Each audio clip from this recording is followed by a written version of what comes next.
Comunicando Direito. Apoio Cultural. Estilo Pisos. Pisos laminados e vinílicos, rodapés e acessórios.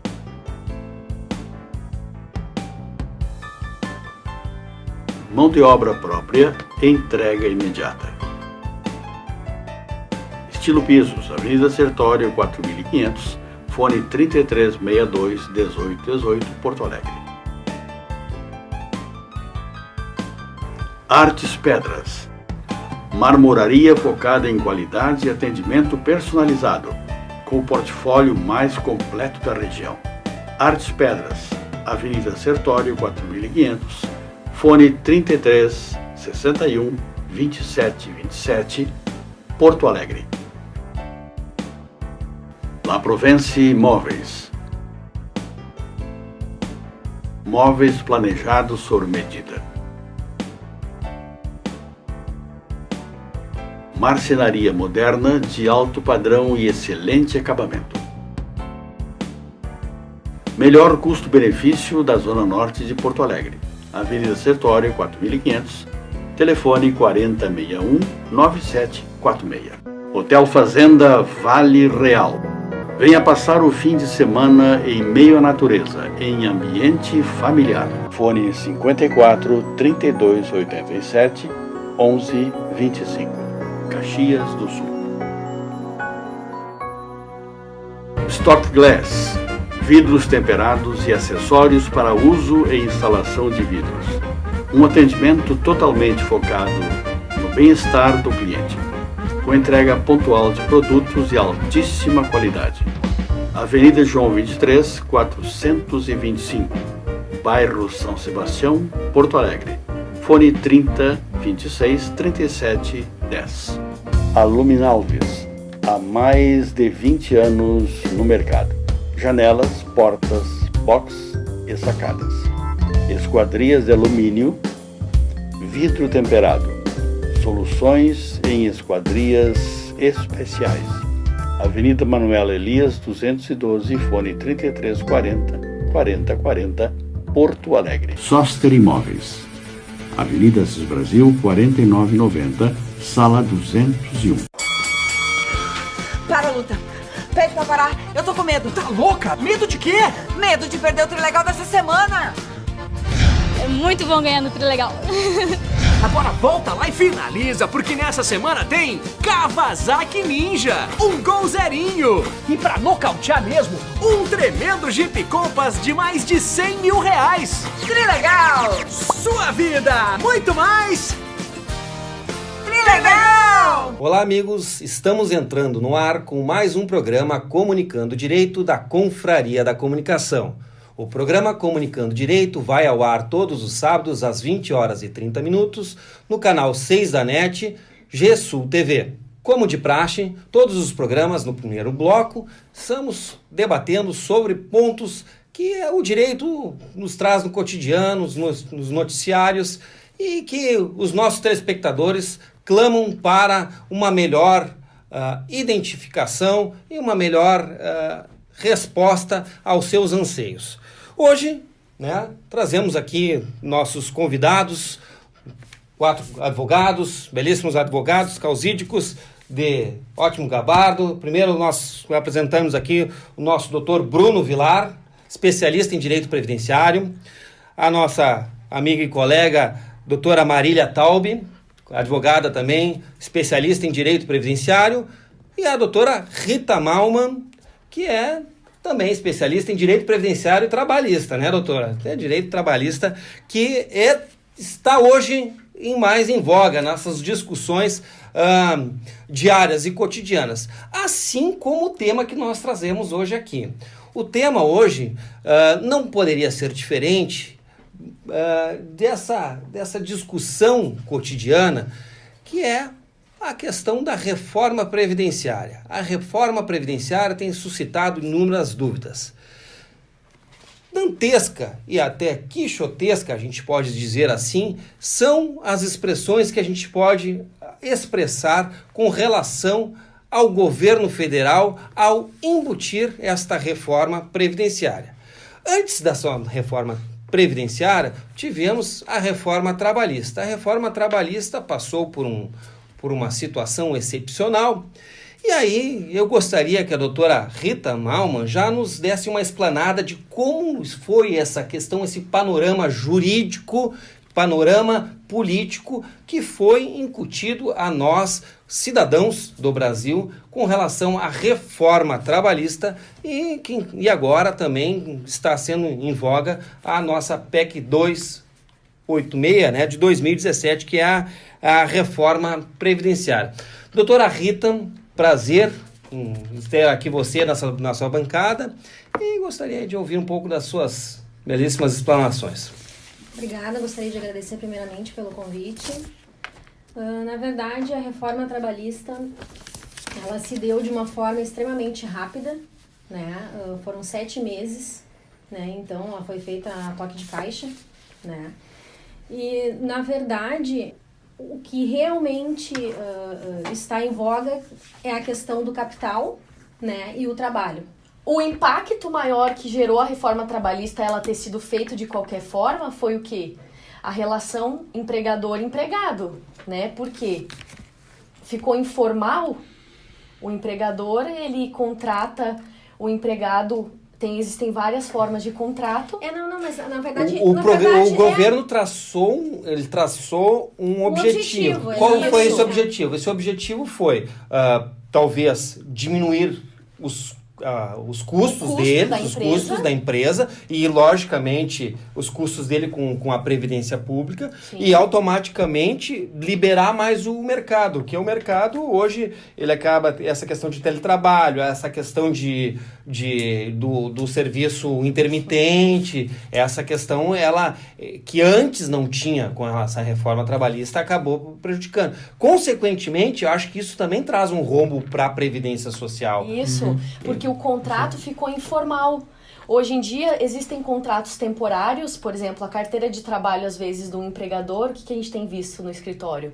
O contrato, por um período, está assinado, mas o empregador precisa do trabalhador 1 mês, 2 meses, e a carteira está assinada, só que o empregador, ele não está fazendo o recolhimento.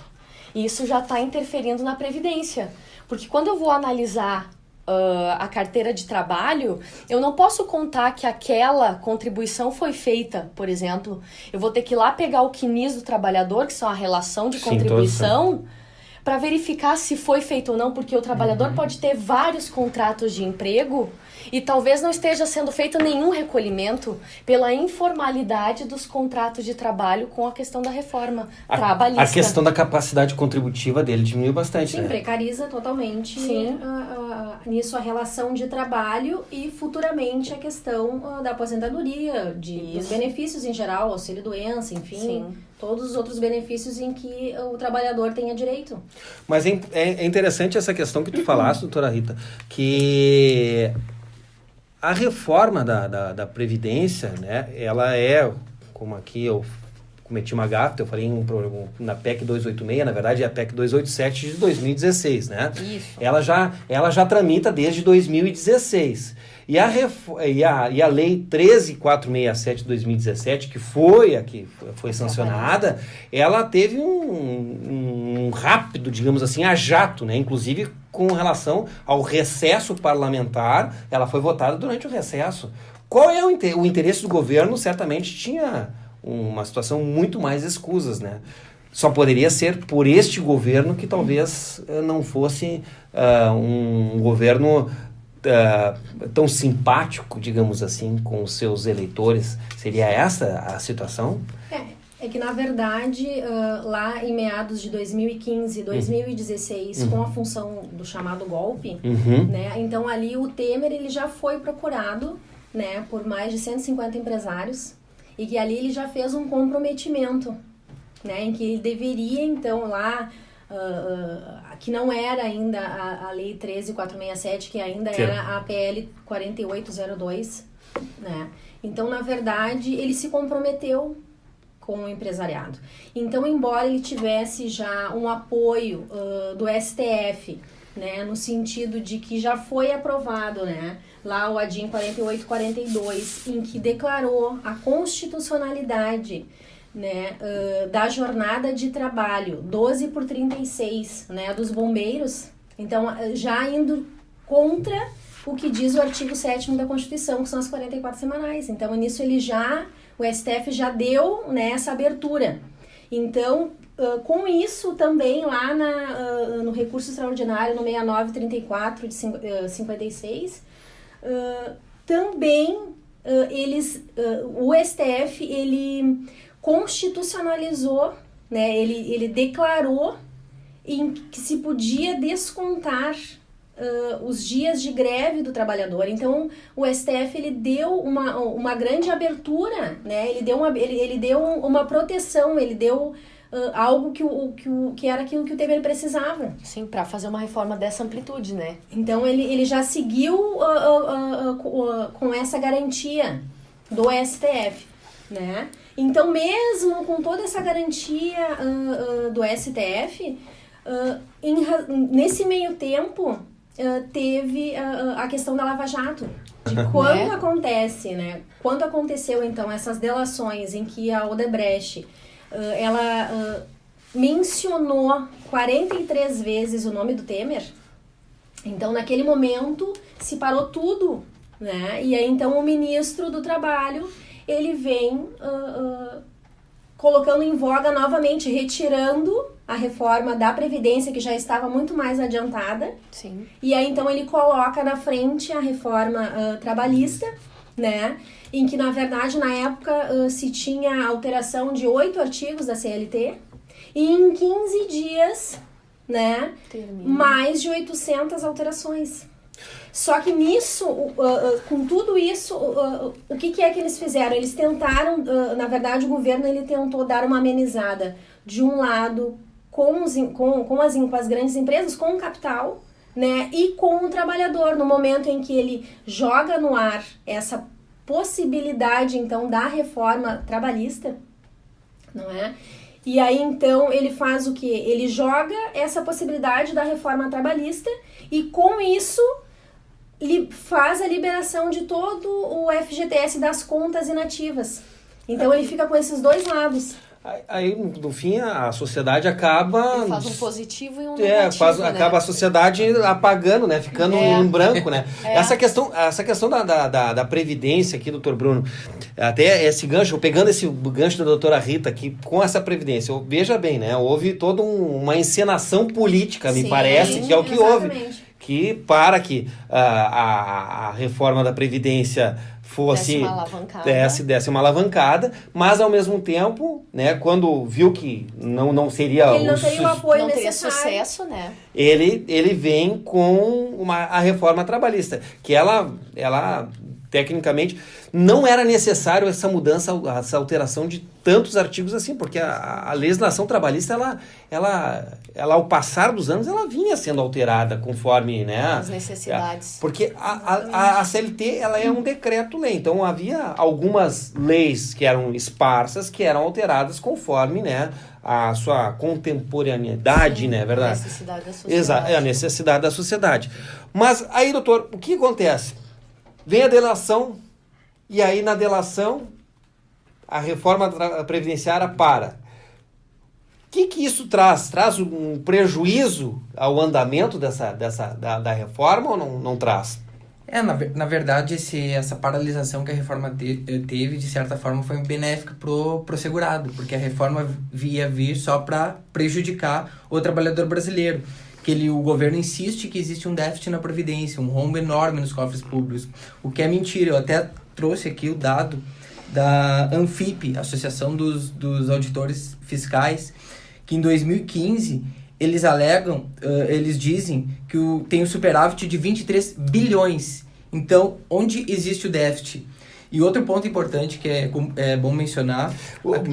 Desculpa, doutor. 23 bilhões sobrando. Superávit. Em 2015. Sim. Esse é o dos auditores da ANFIP, dos auditores da Receita. Outro ponto para a gente analisar é a questão da DRU, desvinculação das receitas da União. Ou seja, o governo tira 30% da onde eles dizem que não tem, para colocar em outras utilidades, seja obras da Copa, outros meios que eles tiram 30% da União para colocar em outro e fazer outros projetos, tipo obras da Copa do Mundo e etc, e outros projetos e tanto. Só para mim entender também, nosso telespectador entender. A Receita, doutora Maria, também, se me ajudar também nessa... A Receita, a Previdência arrecada... Sim, eles desvinculam para fazer outros projetos. Que não são destinados não são vinculados ao INSS, especificamente. Isso é tipo obras da Copa do Mundo. Então, para isso, eles podem tirar o dinheiro do INSS, que é Previdência, Assistência e Saúde, e colocar numa obra que o governo diz que ele precisa, pode. Mas aí continuar a aposentadoria, enfim, os benefícios como eles estão, não, porque tem um déficit, entende? Isso que o segurado não entende, na verdade. A gente parar para pensar, a Seguridade Social, o governo pega só o orçamento geral. Sim. Ele não pega o orçamento complementar, que é dos empresários, das loterias, times de futebol, por exemplo, que devem milhões, que deveriam pagar o INSS, não pagam. Enfim, então tá... De uma certa forma, o contexto geral está totalmente errado. A gente teria que repensar. Isso que o Bruno falou é muito importante, porque toda a arrecadação, por exemplo, da loteria, da Caixa Econômica Federal, tem uma parte destinado para o INSS. Sim. Só que as pessoas comuns não sabem disso, mas existe. Sim, qualquer prognóstico esportivo, né? Loteria, existe. Bingo que for, né? Tem uma parcela de... Então existe uma grande arrecadação, na verdade. Existe uma grande arrecadação que torna a Previdência superavitária e não deficitária, como eles querem dizer. Isso. E além disso, eles também não cobram a questão do COFINS, CSLL, né? Eles só computam as contribuições do patrão segurado, empregado. Só isso. Eles não computam como... Para alegar o déficit. Para alegar o déficit, exatamente. Um dos problemas, assim, a gente verifica, sempre se fala assim, em déficit, né? E as empresas que não pagam? Por que não se cobra isso? Exatamente. Falta uma maior fiscalização por parte da Receita nas empresas que não pagam, tipo empresários sonegando imposto, empresas que devem bilhões para a Previdência e não se tem controle nisso. Eu acho que um dos principais pontos, a meu ver, é uma maior fiscalização da própria Receita Federal em cima dessas pessoas. Aquelas em que o governo agracia, né?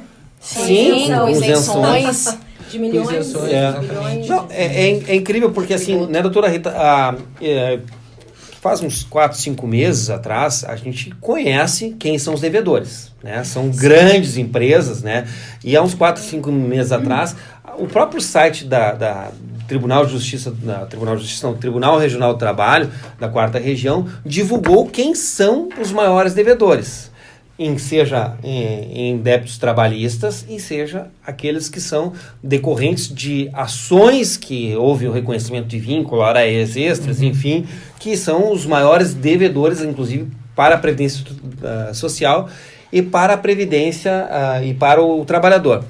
No entanto, né, a gente não vê esse movimento do próprio governo federal, através da Receita, né, ou da Procuradoria, de executar, né? De executar essas dívidas. Eu tive analisando um índice de recuperação pelos noticiários, enfim, fui buscar isso. O índice de recuperação da Previdência Social em execuções fiscais é de apenas 5%. 5% de todo o montante. Isso, acho que talvez seria o suficiente para diminuir, talvez, esse déficit, ao que a doutora Maria está falando, e o doutor Bruno também falando aqui, é que não existe esse déficit. Não existe. Foi comprovado, inclusive, pelos auditores da Receita, que não tem esse déficit. Por gráficos. E quem vai acabar pagando sempre o pato, digamos assim, é o segurado, o trabalhador. Para prejudicar o trabalhador. O Michel Temer, o governo agora do Michel Temer quer prejudicar o trabalhador. Essa é a... E aí entra a reforma, né? Eles estão usando o governo do Michel Temer para fazer isso, já que ele nunca mais vai se eleger. Talvez. Ai, não talvez, sei. talvez. Bom, isso tu corta. Gostaria... Não, aqui a gente... Aqui nós somos democráticos. Democráticos, né? Ainda que seja um governo, digamos assim, marginal do ponto de vista da eleição, né? Direta pelo próprio cidadão, né? Através do seu voto direto. Bom, eu gostaria de perguntar para vocês, mas eu vou deixar para o próximo bloco, se o regime da Previdência Social, ou se é o regime geral da Previdência Social, ou se é o regime da Previdência, né, do servidor civil, servidor estatutário, que é o que mais prejudica a Previdência Social. Já voltamos para um segundo bloco. Comunicando Direito. Apoio Cultural. Estilo Pisos, Artes Pedras, La Provence Imóveis, Hotel Fazenda Vale Real, Stock Glass, Aluminalves. Trilegal! Olá, amigos, estamos voltando para o segundo bloco do programa Comunicando Direito, hoje com as presenças do Dr. Bruno Vilar, doutora Rita Malman e da doutora Marília Taube. Aqui nós estamos falando hoje de direito previdenciário, né, com relação aos seus impactos, seus reflexos na reforma, né, do trabalhador, na reforma previdenciária, no trabalhador e no regime geral da Previdência Social. Eu deixei uma pergunta vaga aí no bloco anterior. Será que ele é o grande vilão da Previdência Social, doutor Bruno? Pois então. Ou será que é o regime próprio da Previdência Social? Eu acredito ser o regime geral da Previdência Social que é o mais prejudicial para o trabalhador, né? Até pelas condições, né, que o trabalhador vem exercendo, pessoas mais hipossuficientes na relação, e eu acredito ser mais prejudicial realmente para essa reforma, a reforma da Previdência no regime geral. Mas assim, em termos de arrecadação, acredita que o regime próprio tenha mais impacto do que o regime geral da Previdência Social? Eu pergunto isso porque a doutora Rita me falou no bloco anterior que a questão, houve uma manobra jurídica, uma manobra política, né, para a questão, essa capital trabalho, em relação até prejudicar direitos dos trabalhadores que já eram consagrados. Aí vem reforma trabalhista, vem reforma previdenciária, assim, né, a toque também, e agora deu toque de caixa, dá um stand-by, mas a Previdência Social, em contrapartida, vai lá e faz o pente fino. O que isso representa é o quê? Representa trazer aquelas pessoas que estavam há muito tempo na Previdência Social por auxílio-doença e talvez os seus reflexos. Será que havia fraude? Será que era o interesse de diminuir a questão, aumentar a arrecadação da Previdência Social? O que o doutor acha com relação a esse pente fino?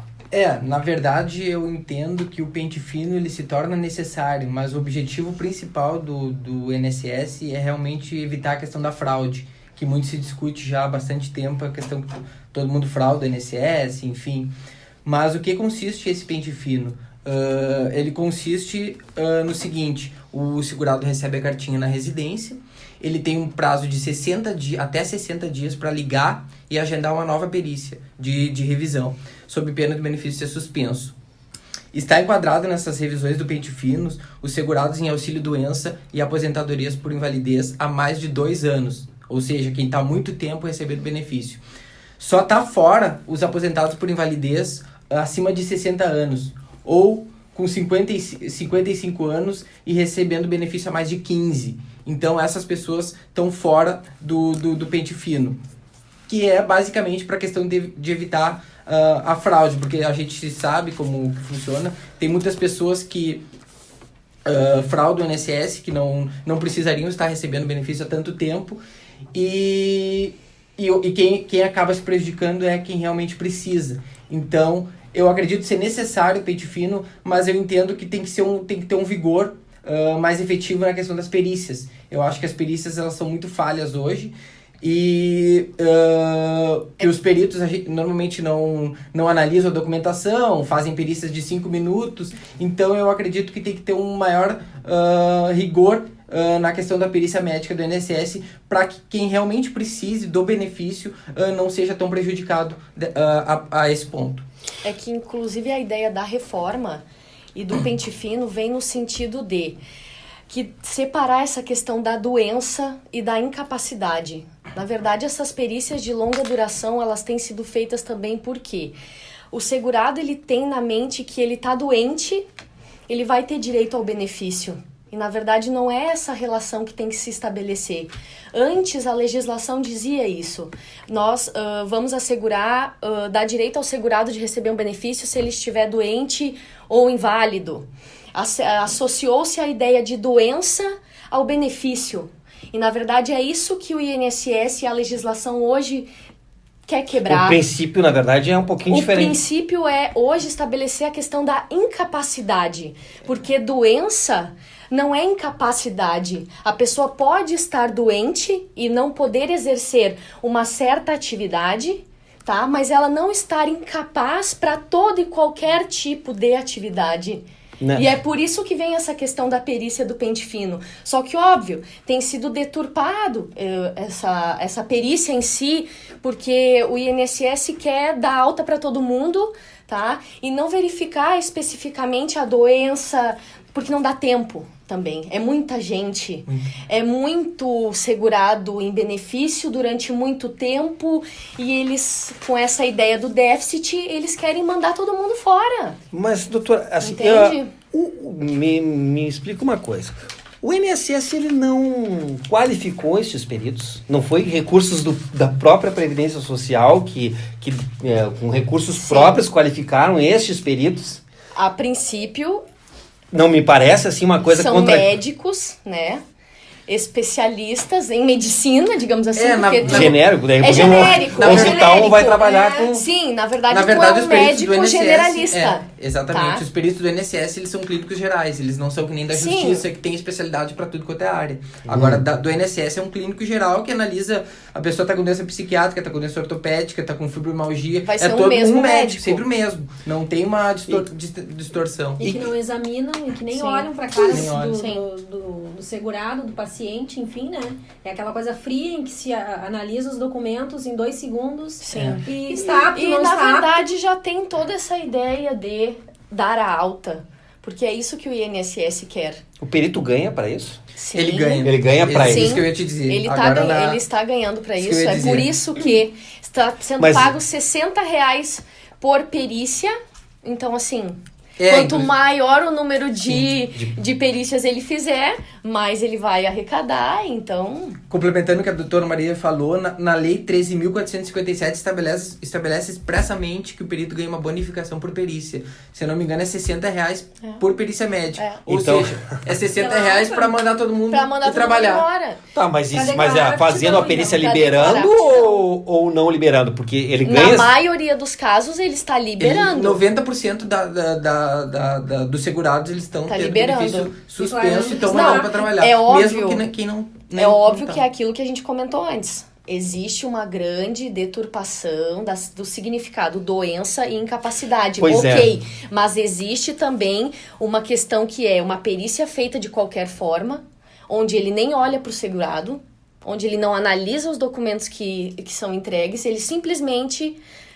faz uma perícia de qualquer jeito e deu. Até porque...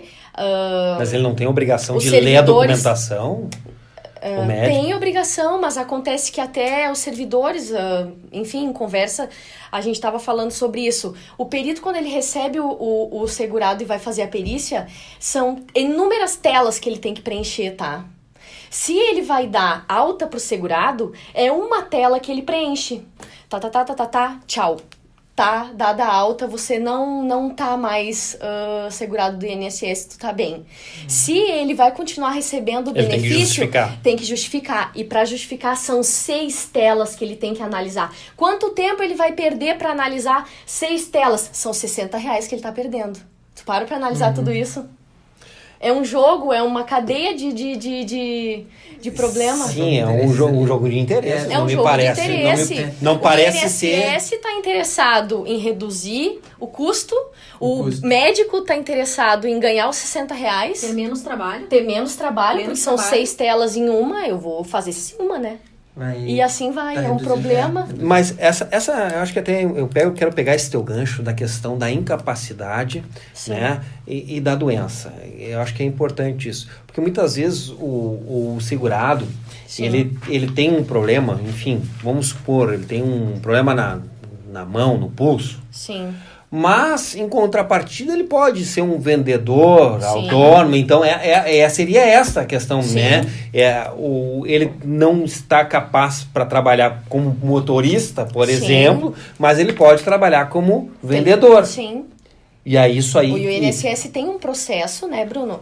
Que se chama reabilitação profissional. Que o INSS faz isso, ele é... obrigado? Sim, no O momento INSS é obrigado a fazer isso no momento Exatamente. que ele identifica que o segurado não está capaz para uma atividade Mas que ele pode ser que reabilitado é para a uma dele, outra que é a atividade dele, tá? Que ele sempre exerceu, mas que ele pode exercer uma outra função. O INSS, em tese, ele é obrigado a fazer uma reabilitação profissional no segurado. E se o segurado não quer, o que ele faz? O segurado é obrigado a fazer O segurado ele é tem obrigado uma a fazer. finalidade? Ele é obrigado a fazer Ele vai reabilitação. ter Ele tem Senão um- o benefício vai Ele ser vai ser suspenso. Não, cessado, eu te pergunto assim porque eu tive um cliente, né, eu vou Sim. até assim, sem comentar e entrar em detalhes e falar, Sim. não vamos infringir o código de ética da OAB aqui, mas eu tive um cliente que ele tinha um problema de cardiopatia, tá? Ele tinha um Sim. cliente que tinha cardiopatia, ele era motorista e ele estava há muitos anos no INSS, 5, 6 anos no INSS, e chamaram para fazer essa reabilitação. E ele botaram no computador. Quando ele chegava no computador, que eu acelerava o coração dele. Tá, mas é que aí a gente entra numa outra questão, que é a questão social. A pessoa pode não ter habilidade social, estudo, enfim, para receber uma reabilitação ou uma habilitação nesse sentido. E aí o INSS vai ser obrigado a aposentar. Porque como é que tu vai enquadrar uma pessoa que, por exemplo, que é motorista, a vida toda foi, nunca estudou, não tem a mínima formação, entende? Eu também não sou obrigada a isso. Se eu nunca tive isso, eu não tenho um histórico de escolaridade zero. Eu não posso chegar... exemplo da faxineira. É o mesmo exemplo da faxineira. Faxineira estudou até a 4ª série. Ela só fez faxina na vida. O que ela vai fazer além disso? Ela não tem, porque ela não como, foi... ser reabilitada. Ela utiliza a sua força de trabalho. Isso. Exatamente. Aí E aí você ela entra na questão do social, né?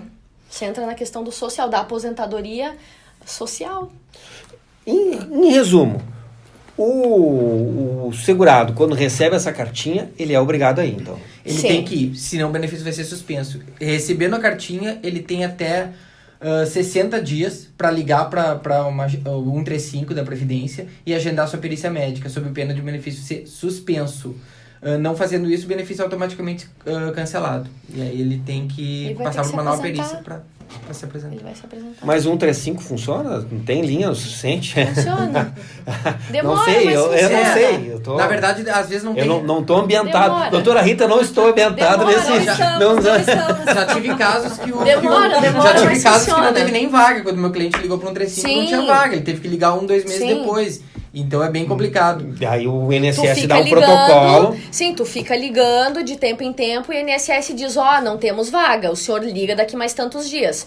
Daqui tantos dias ele tem que ligar. Porque se ele não ligar, se não ficar registrado que ele ligou, vai ser suspenso igual. Sim. Ele tem que demonstrar o interesse em participar da perícia, porque ele já foi avisado que ele tem que se apresentar no INSS. Então eu aviso aos telespectadores que quem está recebendo benefício de auxílio-doença ou aposentadoria por invalidez há muitos anos, há mais de 2 anos, pode ter certeza que com certeza vai ser chamado para uma nova perícia. Mesmo na aposentadoria por invalidez, mas porque me parece que a aposentadoria, me desculpe, assim, eu como leigo agora aqui, tá? Sim. Vou me colocar como leigo. Aposentado significa que é uma situação definitiva. Sim, Definitivo. mas existem... Existem casos que as pessoas podem estar aposentadas, mas não precisam... Estão exercendo atividade. Estão exercendo atividade, não Uma outra precisando... atividade, Atividade informal, digamos assim, Sim. porque se estiver formalizada a atividade, o INSS Vai ser corta o cessado benefício. automático. Então, só quem está isento dessas revisões é os aposentados por invalidez com mais de 60 anos ou aposentadoria por invalidez ou auxílio-doença com 55 anos e há mais de 15 recebendo benefício. Então, não vai ser chamado. É uma questão aqui que me surgiu agora, nessa questão da aposentadoria, né, e o trabalho. Ele está aposentado por invalidez. E aí ele está trabalhando informalmente, né, doutora Rita? Ele vai lá, trabalha por um mercado como segurança, por exemplo, né? Ele tem um problema na perna, puxa, né, teve um acidente, levou um tiro, enfim, e está trabalhando no mercado. A empresa demite ele e aí ele busca a justiça do trabalho. E será esse reconhecimento de vínculo, será que é possível? Olha, é extremamente complicado, não é? Na verdade... Não vai poder buscar o direito dele. na verdade, ele buscar Porque o ele tá direito de informal. buscar, ele vai buscar, né? Mas o ele- direito. Ele vai Ele buscar vai o direito dele. Ele vai poder Mas- consultar a doutora Rita, É. mas ele não vai poder entrar na Não, justiça. não, Porque o INSS vai caçar o benefício dele e ainda por cima vai mandar ele devolver tudo que ele foi pago, porque seria ele mais ou estava menos que nem o trabalhando. seguro-desemprego, então, né? É, Bruno? Aquele que Exatamente. trabalha recebendo o seguro-desemprego e Porque, aí depois busca... porque em tese, se tu tá aposentado por invalidez, tu não pode fazer mais nada. A aposentadoria por invalidez pressupõe o quê? Inaptidão para qualquer tipo de atividade. Laborativa, para sempre. Ou seja, tu não pode mais exercer qualquer atividade. Então, se você exercer uma atividade, você não pode buscar o teu direito na Justiça do Paralelamente. Trabalho depois, porque não existe Paralelamente, direito, né? porque se o INSS descobre que tu tá indo buscar o teu direito, ele vai dizer, não, só um pouquinho, me devolve então o que eu te paguei, porque tu tá trabalhando, então tu tá bem. Eu até entendo como a doutora Rita falou assim, acho que buscar ele pode, mas ele vai sofrer as consequências. Exatamente. Ele vai sofrer as consequências. Ou uma coisa ou outra. Ele vai sofrer as E daí, consequências, Ele porque tá querendo buscar os dois benefícios? não tem. Sim. Não tem como. Fica incoerente, né? Aí, Fica igual no incoerente. momento vai casar, ó, tu trabalhou, vai recolher a Previdência Social. Eu já vi isso Mas de isso- taxista, né? Não, mas na verdade isso é recorrente, né? É muito comum. Claro.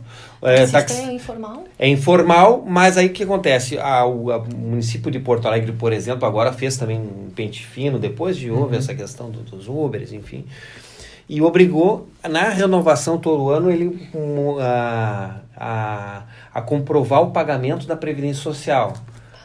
Aí o que acontece? O cara estava inválido, ele tinha carteira de trabalho, estava inválido por uma situação, ele ia lá e comprovava, pagava o INSS. Só que ele estava recebendo ou auxílio-doença ou estava aposentado. Sim. Isso ia lá direto para aquela informaçãozinha para a Previdência Social e automaticamente cessava. Claro.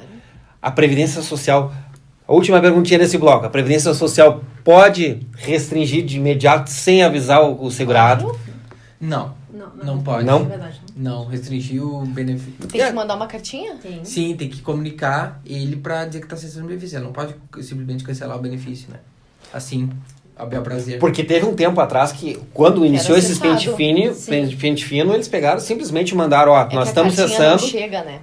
Muitas pois é. vezes, inclusive o atraso do correio, o correio sempre de greve. Mas e nos as benefícios pessoas por não incapacidade, conseguem a também. Previdência não pode cessar sem passar por uma perícia médica, né? Então isso é fato. Se presume que ele tá Sim. doente, se, né? Tá. Se ele não passar por uma perícia médica e cessar o benefício, Nisso daí entra tu pode a entrar aposentadoria com por uma invalidez ação também. Sim. isso inclui, tu pode entrar com uma ação judicial de cobrança, né, do INSS. Até uma idade de segurança.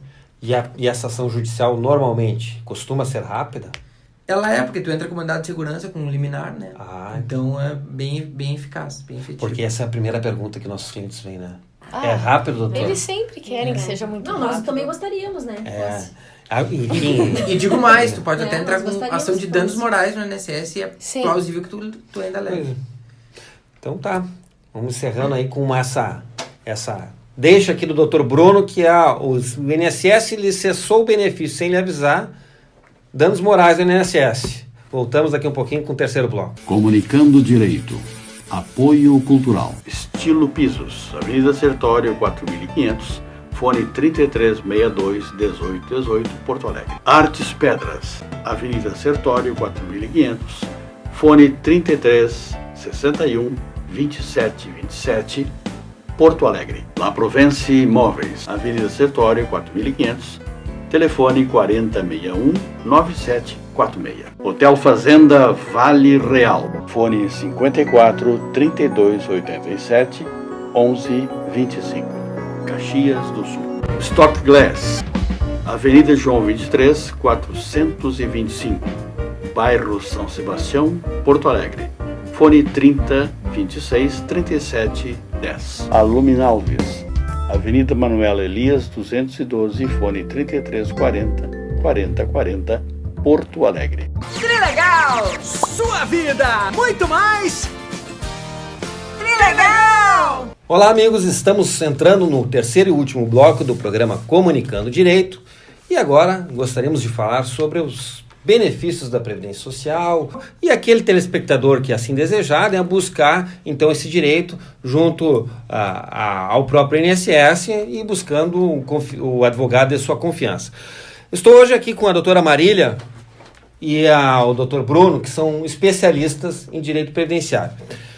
Doutora Marília, gostaria de te perguntar objetivamente, um trabalhador, né, 20 anos, 25 anos, 30 anos, ele quer se aposentar. O que ele tem que se preocupar quando ele vai querer se aposentar?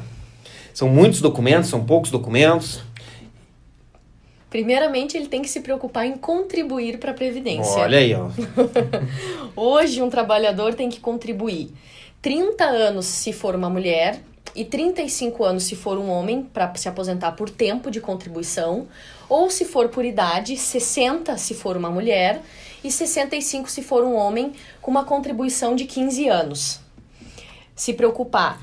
Se ele paga um carnê, se for um contribuinte individual, ou se for uma pessoa que paga por conta própria, pagar todo mês certinho o carnezinho e guardar esse carnê, porque é isso que vai fazer prova de que você paga o INSS o dia que você for lá pedir a sua aposentadoria.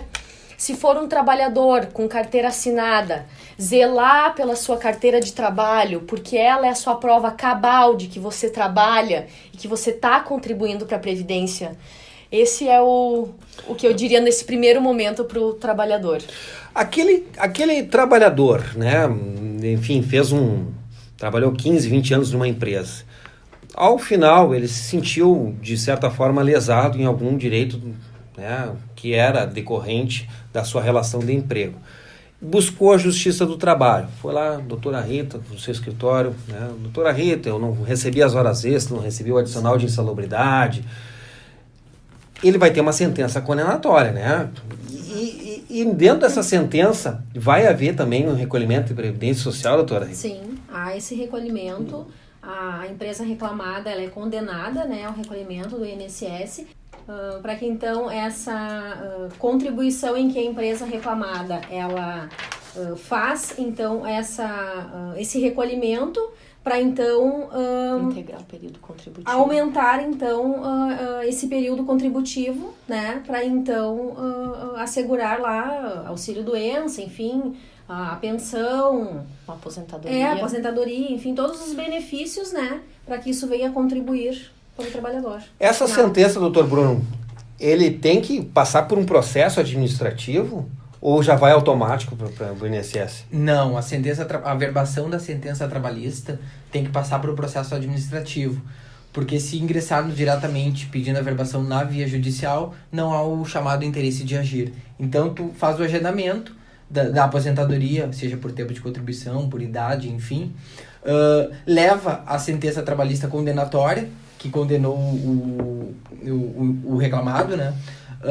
Leva junto ao INSS. No momento de encaminhar a sua aposentadoria, vai ser analisado a documentação, inclusive essa sentença trabalhista, pelo INSS. Caso o INSS entenda que não seja devida a aposentadoria e negue o benefício ao segurado, ele poderá ingressar diretamente na via judicial. Esse é o procedimento padrão. Todo o recolhimento previdenciário, ele é obrigatório passar pela via administrativa. Então, essa Sim. de judicial, tô falando, né? Sim. Ela é obrigatória. Sim, obrigado. Obrigado, porque senão não vai ter o interesse de agir. Tu obrigatoriamente tem que provocar a via administrativa do INSS, no campo do INSS, para que seja o segurado tenha um interesse, chamado interesse de agir na via judicial, ingressar na via judicial. Isso até é um entendimento assim que é meio recente, eu digo de 5, 6 anos para cá, que antes os segurados poderiam ingressar diretamente na via judicial, tanto com pedido de auxílio-doença, aposentadoria, e agora me parece que foi simulado isso, agora é obrigatório passar sempre, né? Sim, tu sempre tem que ter a negativa do INSS, é uma... Um pressuposto, né? É isso, para que depois você ingresse na via judicial, com a negativa. Com essa cartinha que eles mandam para o segurado. O que não é requisito é você esgotar a via administrativa. Você não tem a obrigação de fazer todos os recursos possíveis dentro do INSS. Exatamente. Você só precisa fazer o pedido e ter a negativa. Você não precisa esgotar fazer todos os recursos possíveis. Porque muitas vezes o segurado chega lá, ele tem a negativa e o INSS diz, a senhora não quer agendar um recurso? Isso você não tem obrigação de fazer. Tem 30 dias aquele recurso. Isso, você tem 30 dias para fazer o seu recurso. Não, o segurado não tem a obrigatoriedade de fazer esse recurso. Porque com essa negativa, ele já pode entrar na via judicial. Então, é interessante essa questão do recurso, né, doutora Marília? Porque se ele ingressar com recurso, ele não fica recebendo benefício, né? Não. Não. Porque no momento que ele é negado pelo INSS, ele pode ou não vir a ser concedido com recurso. O que me parece é que não será, uma vez que já foi negado num primeiro momento. Não vai ter documentação que você vá levar no INSS que vá fazer com que, num segundo momento, por exemplo, um auxílio-doença, já que é o mesmo médico que vai analisar. Há uma nova perícia? Não.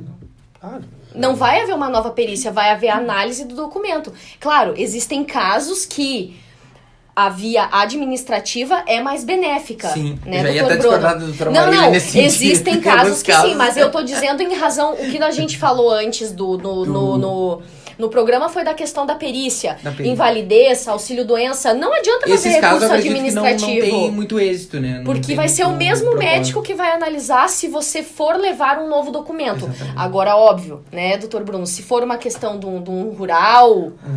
Tem casos, existem muitos casos que é mais benéfico e mais vantajoso levar para o recurso administrativo na junta de recursos. Pode citar algum exemplo? Isso. Por exemplo, quando é erro grosseiro do INSS, aposentadoria por idade, por exemplo, que o empregador não tem os recolhimentos de fato, tem um vínculo no CNIS do cidadão lá no INSS, mas não tem de fato a contribuição. O empregador não deixou de pagou o INSS. Não pagou. Ou seja, o cidadão tem a carteira de trabalho comprovando o vínculo, isso é erro grosseiro. O INSS vai negar por esse motivo. Se tu levar para a junta de recursos, o benefício automaticamente vai ser concedido sem maiores problemas. Isso é até uma discussão grande aqui, é recorrente, inclusive, porque nós temos o nosso Facebook, um e-mail que a gente recebe perguntas dos nossos telespectadores e de vez em quando, na medida do possível, a gente responde essas perguntas. E é muito comum os telespectadores perguntarem: trabalhei 5 anos numa empresa, a empresa não pagou INSS. Não importa.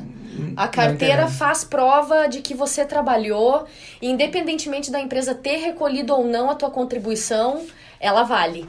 Depois o INSS que vai cobrar da empresa. Sim. Mas pro teu direito de segurado dentro do INSS, você tem direito. Muitos casos acontecem, inclusive, as próprias quando a pessoa é empregado doméstico,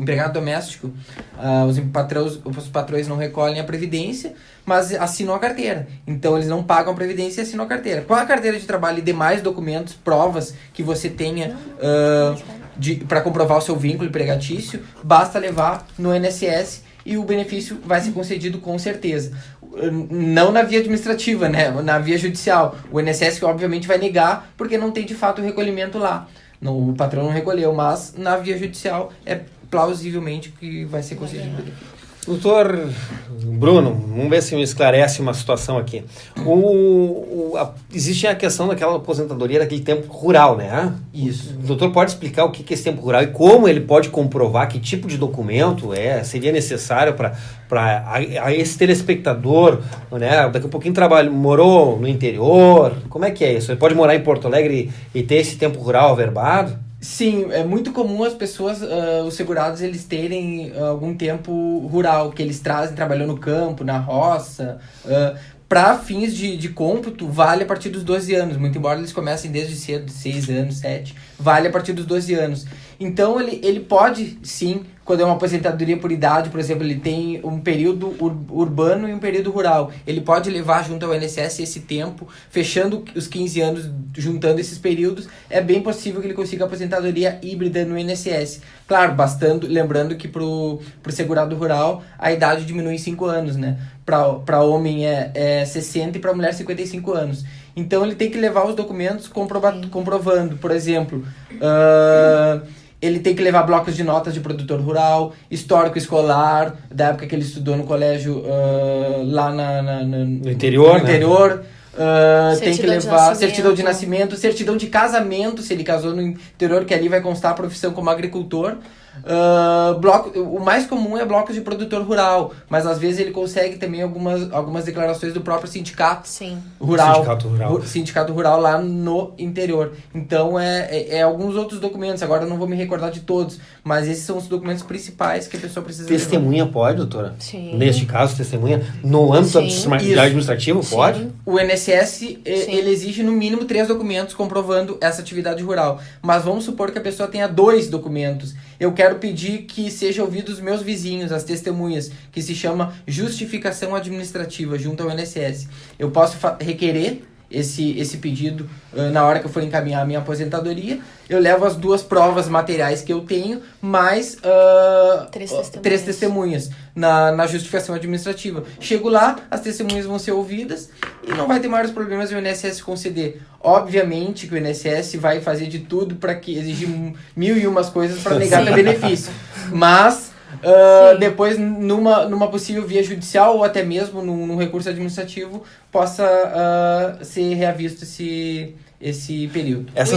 Desculpa, doutora. Não. Eu só queria saber se essas testemunhas, né? Ele não levou essas testemunhas, ele pode, então, suprir essa questão administrativa, levando só no judicial essas testemunhas? Ou ele só no... O ideal é que seja bem instruído o processo administrativo. Eu sempre recomendo muito que o processo administrativo seja muito bem instruído. Ele leve tudo quanto é prova, tudo quanto é solução, pro INSS ver. Depois, na via judicial, eu vou dizer, juiz, aqui fiz tudo que é possível para me conceder o benefício. E o INSS não me concedeu. Então, eu recomendo sempre fazer um processo administrativo bem instruído, bem detalhado, se possível com todas as testemunhas, com todas as provas possíveis de juntar, que o segurado consiga. Então, eu recomendo sempre, o melhor caminho é e às vezes até... Para complementar, o segurado diz, o doutor tá demorando. Não, o doutor não tá demorando. O doutor tá fazendo o possível para juntar todas as provas possíveis e melhores para ser melhor instruído o teu benefício junto ao teu INSS. Junto ao INSS para você conseguir talvez mais rapidamente e não precise entrar na via judicial. É mais favorável. Demora um pouquinho mais, mas depois, com certeza, você vai ter mais sucesso com o teu processo, entende? Às vezes existe essa dificuldade do cliente entender isso. Demora um pouquinho mais, mas se faz... Porque tu tá buscando a prova, e entendeu? Quando faz o processo administrativo, o pedido dele já conta a partir dali, e aí quando ele for deferido, vai contar... Você ganha todos os atrasados desde o dia que você pediu. Ele pediu. E lembrando sempre que o pedido não é quando eu vou no INSS protocolar o benefício. O pedido é desde quando eu agendo o benefício no INSS. Eu faço o agendamento, a partir daí já conta meu requerimento administrativo. E não do momento que eu vou no INSS para pedir. Porque lembrando que o agendamento a gente faz hoje, o agendamento, vai para 3-4 meses. Está bem complicado os agendamentos no INSS. Sim. Bom, então, quero agradecer a vocês, meus colegas, doutor Bruno Vilar, especialista em direito previdenciário, assim como a doutora Marília Taub. Já estava esquecendo, doutora Marília, me perdoe por esse ato infortúnio nesse momento, depois de toda essa explanação, doutora. E a doutora Rita Malman, que também vem nos abrilhantar com a sua explanação no direito do trabalho e também na questão jurídica e política de toda essa questão da reforma previdenciária. Agradeço, então, a presença de vocês e contamos com você, telespectador, no próximo sábado, às 20h30, aqui no canal 6 da NET, GSul TV. Muito obrigado e até a próxima. Comunicando Direito. Apoio Cultural. Estilo pisos. Pisos laminados e vinílicos, rodapés e acessórios.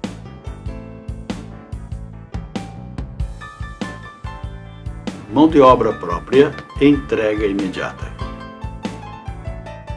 Estilo Pisos, Avenida Sertório 4500, fone 3362-1818, Porto Alegre.